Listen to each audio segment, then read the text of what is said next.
চুলটা এইভাবে প্রচুর পরিমাণ লম্বা হবে, ঘন হবে, কালো হবে, মাথা ভর্তি চুলে ছোট্ট বড় অনেক চুলই হয়। বাড়িতে বসে কোনো খরচা না করে এই রেমেডি করে তোমাদের চুল ওঠার সমস্যা খুব সহজে তোমরা দূর করতে পারবে।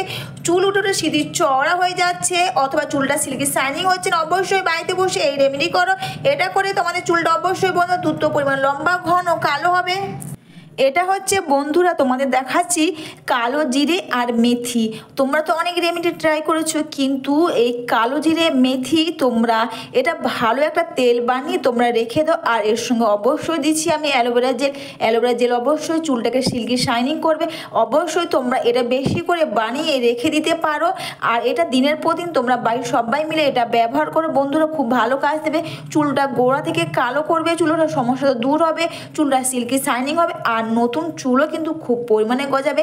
তোমরা এটা একটু বেশি করে বানিয়ে রেখে দেবে। আর এটা অবশ্যই বন্ধুরা 5 থেকে 7 মিনিট তোমরা এটা গ্যাসের আঁচটা লো করে এটাকে ফুটিয়ে নাও, ব্যবহার করো, খুব ভালো কাজ দেবে।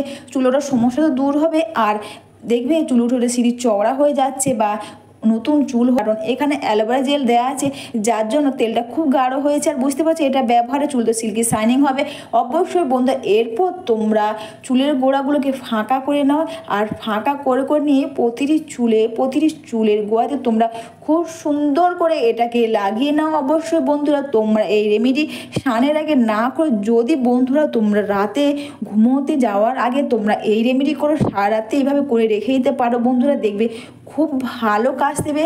দেখবে প্রতিটি চুলের গোড়াতে যেন একবার ঠিকভাবে লেগে যায়। আর এটা হবে, আর চুলটা দ্রুত লম্বা, ঘন, কালো হবে, মাথা ভর্তি চুল হবে, ছোট্ট বড় অনেক চুলই হবে। আর যদি বন্ধুরা তোমাদের কাছে টাইম না থাকে তাহলে স্নান দিয়ে চুলটা ধুয়ে নাও। আর যদি চাও স্নানের আগে ব্যবহার করো, অবশ্যই বন্ধুরা তোমরা 1.5 থেকে 2 ঘন্টা বা তার বেশি রেখে দিয়ে অবশ্যই তোমরা শ্যাম্পু কন্ডিশন দিয়ে চুলটা ধুয়ে নাও।